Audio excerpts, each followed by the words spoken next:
అన్నట్టు నావుల పంచమి కదా నొల్లా. ఇగో నేనైతే పొద్దుగాలనే లేచిన నొల్లా చెంబు నిండా పాలు తీసుకొని పుట్టను ఎంకులాడుకుంటా పోయి పుట్ట నిండా పాలు పోసి వచ్చిన నొల్లా. పసుపు కుంకుమ కూడా పోసిన. ఇక నేను పోసిన పాలు పాము మస్తు తాగింది కావచ్చు. నాగమ్మను మొక్కుడుతోనే నాకు కూడా కొంచెం పానం నిమ్మలమైనట్టు అనిపించింది వల్ల.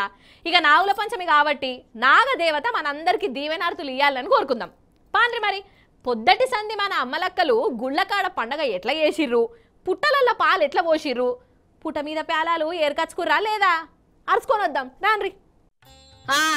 ఆగ చూడురల్లా మన కాడ పొద్దుగాలని నాగుల పంచమి ఎట్లా నడిచిందో వెనక నుంచి మూజికేసుకోవే, నీకు పుణ్యం ఉంటది గాని.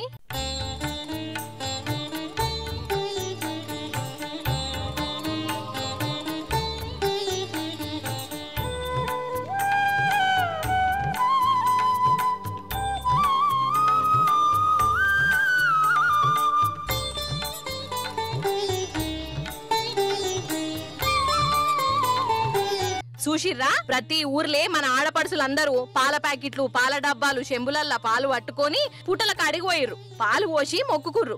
మరి నిజంగా పాములు పాలు తాగుతాయా? నాగుల పంచమి నాగుల చవితత్తే పాములకు పండుగేనా అని అనిపించచ్చు. ఇక పాములు పాలు తాగుతాయని కొందరు, తాగయని ఇంకా కొందరు అంటారు గాని తాత ముత్తాతల కాడికి వెళ్ళొస్తా అన్న ఆచారమాయే. ఇక మనం తప్పు పట్టొద్దు కదా నొల్లా.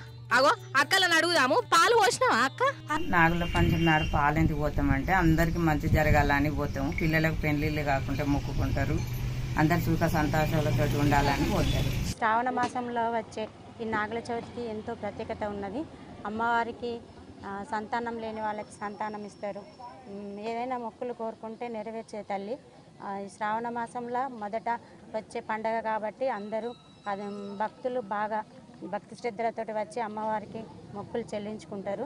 ప్రతి నాగుల చవితి రోజు చాలా మంచి దేవస్థానము. ఇక్కడ అందరికీ మంచి ప్రత్యక్షంగా దేవి దర్శనం జరుగుతుంది. అందరూ పాలు పూలు ప్రసాదాలతోని దేవికి సమర్పించుకుంటారు. మేము ఎక్కడున్నా కానీ, ఎంత దూరంలో ఉన్నా కానీ ఈ రోజైతే నేను ఖచ్చితంగా ఇక్కడికి వచ్చి దర్శనం చేసుకుంటాం మా ఫ్యామిలీతోని. అగనట వీళ్ళ నమ్మకం వీళ్ళది.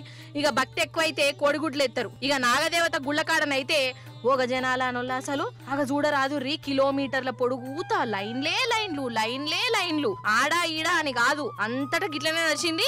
నాగమ్మ తల్లికి మనసు నిండా పూజలు చేసి మొక్కుకున్నారు.